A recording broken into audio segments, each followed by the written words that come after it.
আসসালামু আলাইকুম বন্ধুরা, welcome to my new video. আপনারা সবাই কেমন আছেন? আলহামদুলিল্লাহ, আমি ভালো আছি। আজকে আমি চলে এসেছি নতুন একটা জায়গাটি আমার নানি বাড়ির এলাকার পাশে। এখন তো স্কুল ছুটি, এখন শুধু ঘোরার সময়। স্কুল আর পরীক্ষার জন্য কোথায় ঘুরতে পারিনি, এখন শুধু ভরপুর ঘোরার টাইম। দেখুন, কথা বলতে বলতে প্রায় গেটের কাছে চলে এসেছি। চলুন ভিতরে যাওয়া যাক। এই পার্কের মেন আকর্ষণ এই ছাতাগুলা। দেখুন কত সুন্দর করে সাজানো, দেখতে অনেক সুন্দর লাগছিল। মানুষ সাধারণত এই ছাতাগুলোর জন্যই আসে। এখন মানুষজন কম থাকলেও ঈদ ও পয়লা বৈশাখের সময় মানুষের ভিড়ে ভিতরে ঢুকাই যায় না। এখানে বেশ নাচ গানও হয় ঈদের সময়। আমি এখানে দোল খাচ্ছিলাম আর আশপাশগুলো দেখছিলাম। আমি উঠে চলে আসলাম আশপাশ ঘুরে দেখার জন্য।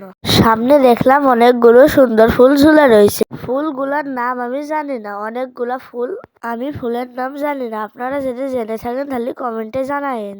আমি এখানে ফুলগুলা ফুটাচ্ছিলাম। এই যে সেই আকর্ষণ, আমিও হাঁটতে চলে আসলাম। নিজেকে বাচ্চা বাচ্চা ফিল হচ্ছিল, যেমন বাচ্চারা কোথাও গেলে তাদের মাথায় একজন ছাতা ধরে লাগতো। আমার মাথায় মনে আছে অনেকজন ছাতা ধরে আছে। কি আমি বাচ্চা। আমি এখানে একটা কোন খাচ্ছিলাম আর ঘুরপাক খাচ্ছিলাম, মানে দুটো স্বাদ মিক্স হয়ে আমার মাথা ঘুরাচ্ছিল।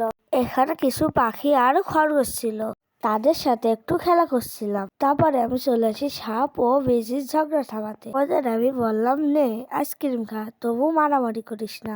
এই যে এখানে দেখলাম একটা লাভ গাছ, প্রতিটি লাভের পাতায় কাপড়দের নাম লেখা। আমি দেখেই গেলাম, কেউ না থাকে লিখতে পারলাম না। এখানে একটা ঝর্ণা ছিল, দেখতে বেশ ভালোই লাগছিল।